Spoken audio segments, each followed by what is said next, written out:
Hi, Michael. I'm so happy to have you on this podcast to discuss the work or the calling of the jewelry artist. How are you? Hi, I'm good. Thanks for having me. So tell me, before we start going into more the technical side of your work, how did you start in the jewelry business? Oh, I think I started before I even knew I started. My father was in jewelry, so he wasn't a bench jeweler, but he would manage a jewelry store and eventually went on to own jewelry stores. So he was kind of more of a business jewelry person.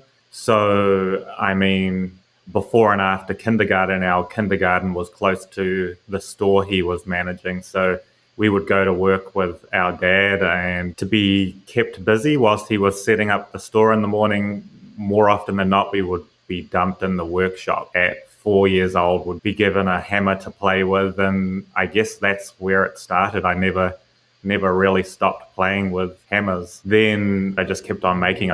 Always knew I wanted to be a jeweler. So in high school, I didn't pay too much attention in classes. I would just always be drawing. And then I dropped out of high school early to start making jewelry and have never stopped. Do you remember the first jewel you created? Yes, I do. It's very forgettable, though. It wasn't anything particularly spectacular. The first professional jewelry I started making was when I was about 15 years old, and I would make little silver pendants to sell at a local clothing store. They weren't anything original. I was heavily into music, and I used to make little Wu-Tang Clan pendants and sell them through clothing stores. And what's interesting is that you mentioned your father was in the jewelry business. You've always known about the jewelry industry. You've always known about the trading side, the retailing side.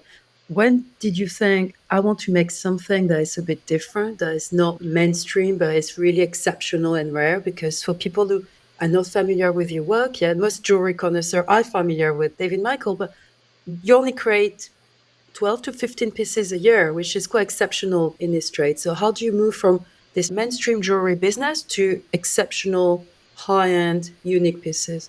Like everybody, I started off making not so great pieces in silver, and then for a long while, I did repairs mostly. For maybe about 5 years, all I did was repairs. To be honest, that was quite boring, mundane work, but it's probably the best grounding in the jewelry industry you can get because you learn where pieces fail, you learn where a chain link's going to break or where things show wear or what's strong and not. So for 5 years, I was just doing repair after repair. Whilst I was doing the repairs, I was always thinking about pieces I want to make.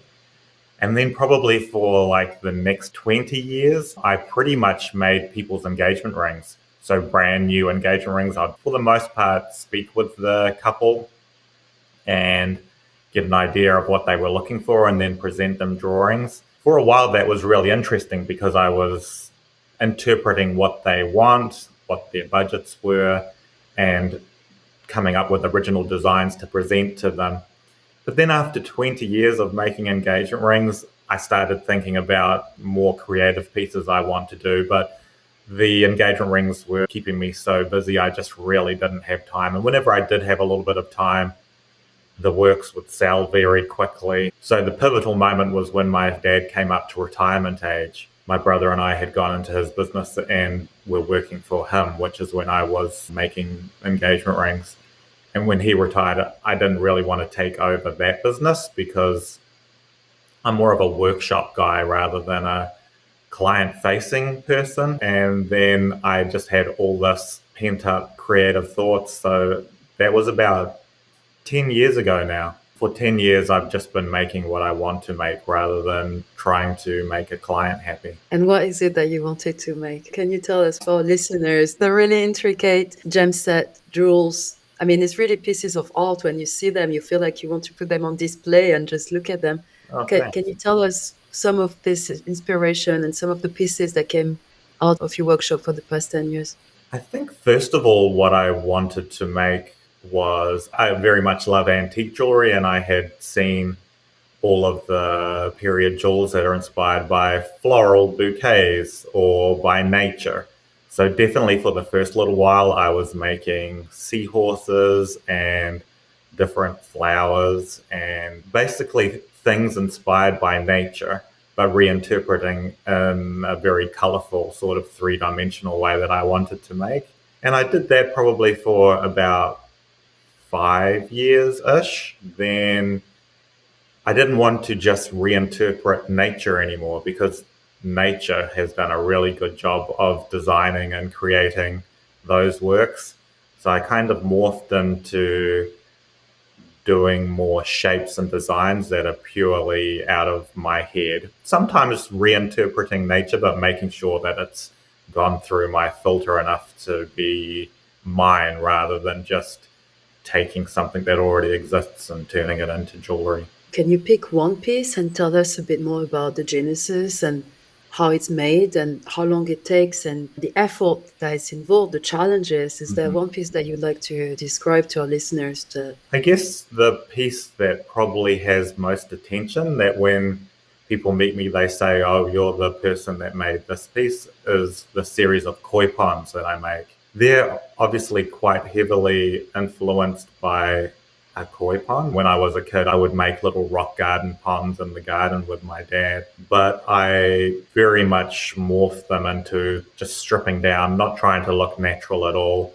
I make them into a particular soft rounded shape that I like, which is more like a pebble than a rock. I don't use any castings or anything like that. I start with raw metal, raw lumps of sheet or bar stock, and I forge it. I roll it out or hammer it to shape. So the work's completely made by hand. It's not cast. Once it's made, I drill and carefully cover the surface with tiny little holes so that I can set colorful pave into the pieces that I want. And the thing that I love about these koi ponds is that they also feature a little miniature painting of a koi fish that I do on mother of pearl. So it really feels like it's a little work of art from start to finish because it's almost like I'm making a tiny little jeweled frame for the miniature painting I did. So yeah, I sit down and I make the piece from start to finish. When the work has my name signed to it, it's because it's my work, not another single hand touches the work from start to finish. I know that it's also very important for you to draw. I follow you on Instagram and you draw a lot everywhere. I And not do. just we used to see watercolor drawing and but you draw with the simplest pens. So tell us a bit more about this process because that's fascinating to see and you think which piece of jewelry is going to come out of this drawing, if any. Mhm. Well, I've just always drawn. Like I said, even in school, it didn't matter which class I was in, I was always drawing. So if it was maths, I was drawing on my notebook. If it was science, I was drawing pictures on my notebook. So it's a habit that has always really stuck with me. I'm not really much into technology, and I was a very late adapted to even having something as simple as a cell phone. It was only about 5 years ago that I got my first cell phone. So what I would do is I would carry around a little pocket notebook, and rather than scrolling on my phone whenever I'm anywhere, I'd pick up a pen and draw little sketches in my notebook. And making pieces of jewelry is so intensive, and I can spend 1,000 hours on making a little jeweled piece of work, whereas I can fill up a sketchbook page with ideas in 20 minutes. So I just love the juxtaposition and how instant drawing is. It's a completely different muscle in my brain that gets worked out when I'm drawing versus making things. So I do. I try to, again, making things takes up so much of my time. So I'll normally do drawings when I'm on a train ride or when I'm on a phone conversation. And I just love it.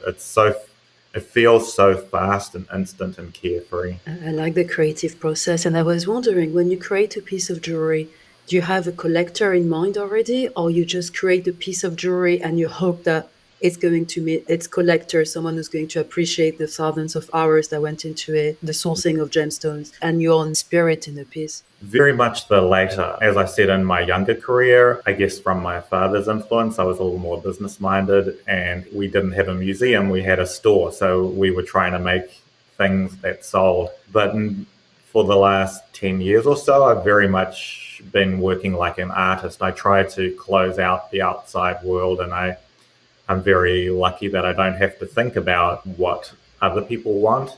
I'm just purely focused on getting my own ideas out of my head and into a three-dimensional little jeweled sculpture and work of art. And it just gives so much freedom. Obviously, I'm still grounded by the practicalities of my more fundamental upbringing, where I still think about is the work going to be light and comfortable for the end person to wear? Is it going to be durable and not have elements that are going to catch on every fabric or make the work sit crooked? So I still have all of these fundamentals of comfort, making it not so heavy that it's going to tear or weigh down fabric. But other than those, which I try to suppress a little bit, it's just total creative freedom. I sit down and I do what I want to do, what I have to do. I like this idea of creative freedom, utter creative freedom. So tell us what you're working at the moment. I'm working on two projects at the moment, which has actually been quite difficult for me because normally I'm very focused on working on one piece at a time. But as I said, mentioning going back to the koi ponds again, I have made the winter koi pond and I've made the summer koi pond, and I'm currently creating the autumn koi pond that I'm working on now, and I'm currently collecting and carving gemstones into leaves to set into this koi pond. I'm working on that project, and I'm also working on another series of works which are going to be a collection of 50 individual little works. Some of them will be jewelry, but others are just tiny little jeweled objects that you might sit in your pocket or on a desk. They're kind of part of a special project that I'm not entirely ready to speak about yet. And they're probably 2 or 3 years away from being done. But yeah, so exciting. And since you started on the jewelry art scene, have you seen an evolution? Have you seen like jewelry art is more respected, it's treated differently? I think in the past years we've heard the word jewelry artist much more in the mainstream. It's not this obscure niche topic. It seems like more jewelers have come up on a larger scene. So have you seen it yourself in the past 10 years, 20 years that you've been looking at things and seeing it from the inside? Yeah, definitely. You do hear the word jewelry artist a lot more. I have noticed it. It's something, honestly, that I try to shut out and not be entirely aware of. When I'm on social media, I always try to, first of all, limit my time on there because I don't think it's that productive to getting work done if I get stuck in the trap of scrolling on social media. But also, I always just like to create rather than consume. It is a topic that I feel quite passionate about personally, and I have very strong beliefs about art and what makes jewelry art versus a product. They're my personal beliefs. Sometimes I share them. I never try to convince people or have them necessarily think the same way I do. But there is, I think maybe the term is used a little looser, or it's a little bit more of a PR type thing rather than totally authentic. For me, what makes jewelry art is when it's a singular human person's vision and they sit down and they create it. To me, that makes it art. If we think about traditional artists that paint canvases, these are human beings that sit down and they paint a canvas from their head. They aren't people that tell other people to paint what's in their head. And they aren't people that, if they're painting a landscape, for example, and in the landscape there's a building and they only know how to paint trees, they don't contract the work out to somebody to paint the building and then sign their name to the bottom of it. So I think with jewelry, we have to be careful about what is art and what is a product.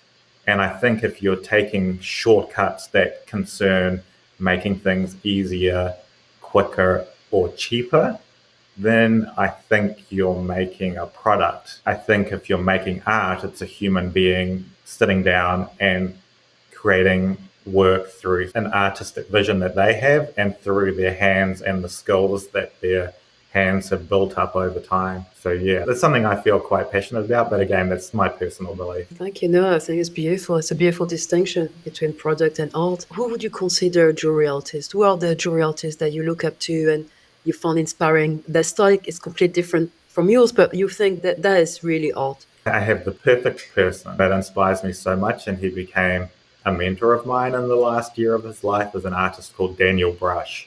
If the viewers aren't aware of them, I highly recommend Googling him, and there's a few good YouTube videos about him and a few good podcasts.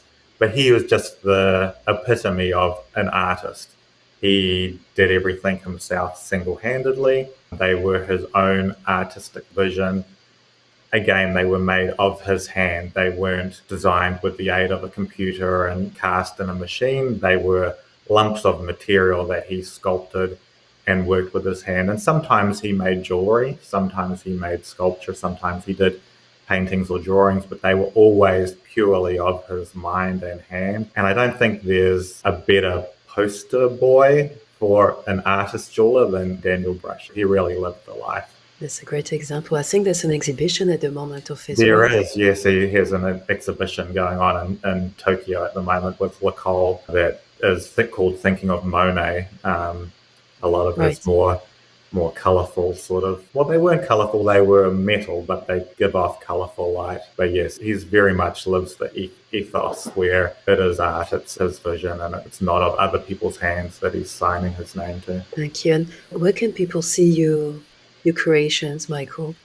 The easiest way is to, again, Google or get onto our Instagram page, David Michael Jules, and there's a collection on there. I share work on there from time to time. I don't share everything. Again, a lot of my work's quite personal and private. Mostly people find me through word of mouth, like if a collector has a piece and they tell their friend, or if a friend sees them wearing it, they'll track me down. But again, because I'm only hand making a handful of pieces, there isn't a huge collection of work anywhere. They tend to find a new home as pretty soon after they're finished. So really the best place to see them would be on our website or social media, but they are welcome to contact me directly, and there might be a piece I'm working on and I can share what I'm working on. Wonderful. So I encourage everyone to scroll on Instagram. Sorry to say that. Once you get on your page, it's very hard to stop scrolling and checking the detail and doing like a zoom in to check all the delicate settings and the stones. So I would really encourage that. And thank you so much, Michael, for sharing a little bit of the life of a jewelry artist with us Thank you. today. And I'm looking forward to seeing your new creation, the autumn part of the series. If I don't share them publicly, I'll send you a private message. Great. I feel very privileged. This podcast no one listens to, so we're good. It means our thousands of listeners. I'm sorry. This is just for me. Yes, exactly. Thank you so much, Michael. Great seeing you. Thank you.